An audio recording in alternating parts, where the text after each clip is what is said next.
Hi everyone, welcome to my new blog. তো আজকে আমরা যাচ্ছি নতুন আরেকটা ডেস্টিনেশনে। তো আমাদের আজকের জার্নিটা হচ্ছে বেঙ্গালুরে, মানে সাউথ ইন্ডিয়ার দিকে। তো এটা নাকি ইন্ডিয়ান লংগেস্ট জার্নি। তো আমরা যাচ্ছি আজকে হামসফর এক্সপ্রেস দিয়ে। তো বাড়ি থেকে 3:30টার সময় স্টেশনে এসে বসে রইলাম, যেহেতু 5টার সময় ট্রেন ছিল। তো বাড়ি থেকে সবাইকে ছেড়ে এত দূরে চলে যাচ্ছি, মা বাবা কে ভাই বোন সবাইকে ছেড়ে। হ্যাঁ, একটু তো মন খারাপ ছিল, কিন্তু কি করব, নিজের কেরিয়ার বানানোর জন্য বাড়ি থেকে কালী মাকে নমস্কার করে বেরিয়ে পড়লাম। দেখি আমার কপালে কি লেখা আছে। এমনিতে তো আমি এত সকালে ঘুম থেকে উঠি না, কিন্তু আজকে উঠলাম ট্রেনের জন্য। তো সকালবেলার ভিউটা না খুব সুন্দর, অসাধারণ। অ্যাকচুয়ালি ট্রেনের জার্নিটা আমি এই জন্যই ভালোবাসি, কারণ অনেক দেশের উপর দিয়ে যাওয়া যায়, দেখা যায় নতুন নতুন দেশ। তো চলো 3 দিনের যাত্রা তো শুরু হয়ে গেল। তো তোমরা আমার পাশে থাকো, তাহলে আমি তোমাদেরকে সব ইনফরমেশান দিতে পারবো কি কি ফেস করেছি যাওয়ার সময়। তো যাওয়ার সময় অনেকগুলি সাগরের উপরে দিয়ে গিয়েছি, কিন্তু আমি এতগুলি সাগরের নাম হয়তো জানি না, তাই তোমাদের বলতে পারছি না। কিন্তু সত্যি খুব অসাধারণ ছিল নদীগুলি, সাগরগুলি, মানে খুব সুন্দর, খুব সুন্দর। তো আমার বর তো ভিউ দেখতে দেখতে পুরো খিদে পেয়ে গেছিলো, তো ও খেতে বসে গেছে। তো আমরা খাবারটা ট্রেন থেকে অর্ডার করেছিলাম। অ্যাকচুয়ালি বাইরের খাবার না এত টেস্ট না। তো তোমরা যদি আসো, আমি সাজেস্ট করবো ট্রেন থেকে খাবারটা অর্ডার করো। আর আমি আসার সময় কিছু আমরা এনেছিলাম, তো দাদাকে দিয়েছি ভর্তা বানানোর জন্য। যেহেতু দুপুর রৌদ্র উঠেছে, তো আমরা ভর্তাটা খেলে একটু বাড়ির মতো ফিল হবে। তো আমরা ভর্তা খেতে খেতে আমরা এখন ভদ্রক স্টেশনে এসে পড়েছি।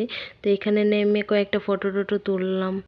বাঙালির একটা ডায়লগ আছে না, বসতে দিলে খেতে ইচ্ছা করে, খেতে দিলে ঘুমাতে ইচ্ছা করে, ওইটাই আমার বরের কাহিনী হলো আর কি, খেয়ে ঘুমিয়ে পড়েছে। তা আমি আর কি করব, তো বাইরে থেকে বৃষ্টি হচ্ছিল, তো ওইটা দেখে দেখে সময় কাটিয়েছিল। তো এটা হচ্ছে আমার খাবারের সবচেয়ে স্পেশাল আর ফেভারিট জিনিস। তো আমি নিয়েছিলাম থেকে মিষ্টি দই, এত টেস্ট হয়েছিল, এত। তো দই খেতে খেতে আমাদের দ্বিতীয় দিনটাও কমপ্লিট হয়ে গেল। অ্যাকচুয়ালি রাত্রেবেলা আমরা বেশি ভিডিও বানাইনি, কারণ রাত্রেবেলা শুধু ঘুমিয়েছি আর দিনের বেলা ভিডিও বানিয়েছি, কারণ নতুন দেশ তো অনেক কিছু দেখতে পেরেছি। তো বিল্ডিং দেখে তো বুঝে গিয়েছো, এখন আমরা বেঙ্গালুরু মোটামুটি পৌঁছে গেছি। তো খুব ভালো লাগছে, নতুন দেশ, নতুন জায়গা, নতুন মানুষ, কেমন জানি হবে মনে একটা চিন্তা ছিল। ওইটাই তুলছি আমি ফটো। গণেশ গণেশ কেমন বুঝছো? এটা চেন্নাই বেশি আগুন জ্বলা যাইতেছে কতই। আগুন লেগে আছে কত ভিডিও করো না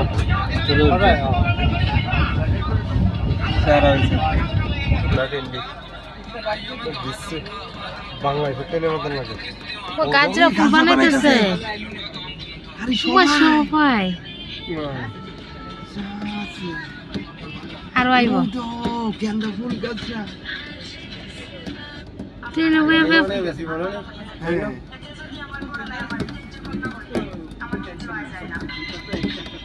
ওই তো দুনিয়ার তার এই দাঁড়াইবো নতুন করে একটা করো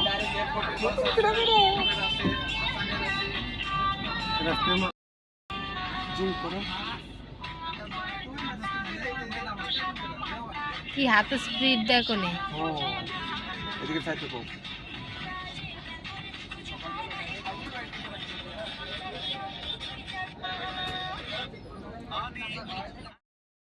பெங்களூர் ஹம்சஃபர் எக்ஸ்பிரஸ் இன்னும் சில நிமிடங்களில் நடைமேடை 2 புறப்படும்। यात्रीगण कृपया ध्यान दें, गाड़ी संख्या 12504 Agartala CM Visvesvaraya terminal Bengaluru Humsafar express platform number 4 से थोड़ी ही देर में रवाना होगी। Your attention please, train. এই জায়গাটা আমার খুব ভালো লেগেছিল, মানে এত সুন্দর ভিউ, খুব ভালো লেগেছিল। এখানে ট্রেনটা একটু দাঁড়িয়েছিল ক্রসিংয়ের জন্য। তো আমি সারাক্ষণ ট্রেনের মধ্যে এদিক ওদিক ঘুরছি, আর আমার পর দেখো চুপ করে এক জায়গায় বসে ভিউ দেখছে। 20 টাকা জলদি अच्छा ले लो 20 का समोसा समोसा আমাদের 3টা সিঙ্গারা 20 টাকা নিয়েছিল। চলো খেয়ে দেখি বেঙ্গালুরের সিঙ্গারা কেমন হয়। ভালোই টেস্ট ছিল। এই দাদাটার বাড়ি ধর্মনগর। আমাদের ট্রেনে পরিচয় হয়েছিল। তো আমরা যেহেতু অনেকগুলি বাসন নিয়ে এসেছিলাম, তো এতগুলো তো ব্যাগ একসাথে নেওয়া সম্ভব না। তো দাদাটা আমাদের একটু সাহায্য করেছিল আর কি, খুব ভালো দাদাটা। এটা হচ্ছে ব্যাঙ্গালোর রেল স্টেশন। এত সুন্দর মানে বলার কিছু নেই। পুরো এয়ারপোর্টকেও মনে হয় হার মানাবে। তো আমি এখানে ক্যাব বুক করেছিলাম রেপিডো থেকে, খুব কম প্রাইসে। তোমরা যদি এখানে আসো রেপিডো থেকে বুক করো। আমাদের 500 টাকা প্রাইস পড়েছিল, 40-50 কিলোমিটারের মতন হবে।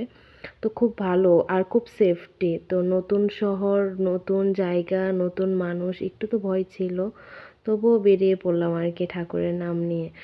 তো পাশে থেকো, আর দেখা হচ্ছে নতুন আরেকটা ব্যাঙ্গালোরের ব্লগ নিয়ে। এভাবে সাথে থাকলে আরও নতুন নতুন ব্লগ ভিডিও দেব। তো টাটা, বাই বাই।